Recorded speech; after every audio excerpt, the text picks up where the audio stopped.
Hello বন্ধুরা, সবাই কেমন আছো? আজ আমি বানাচ্ছি পান্তুয়া মিষ্টি একদম ঘরোয়া পদ্ধতিতে। ভিডিওটি স্কিপ না করে পুরোটা দেখা যাক। চলো, প্রথমে এক বাটি চাচি নিয়ে নিয়েছি। এবার চাচিটা বেটে নেব।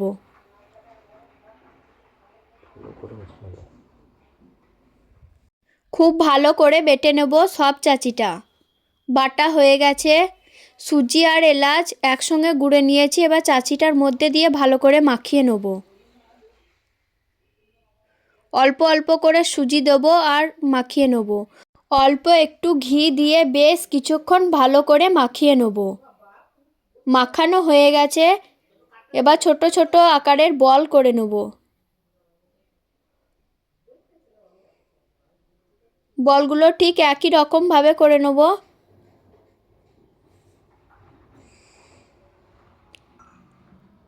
সবগুলো করা হয়ে গেছে। এবার কড়াইয়ে সাদা তেল বসিয়ে গরম করে নেব। গরম হয়ে গেছে তেল, এবার একে একে ভেজে নেব। ঠিক এরকমভাবে লালচে লালচে করে ভেজে নেব। এইদিকে চিনির শিরাও হয়ে গেছে।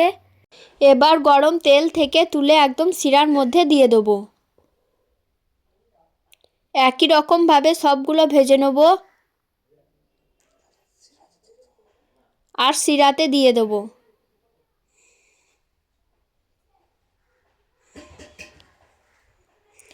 5 থেকে 6 ঘন্টার মতো রেখেছিলাম। মিষ্টিগুলোর মধ্যে সব শিরা ঢুকে গেছে। খুব সুন্দর হয়েছে মিষ্টিগুলো।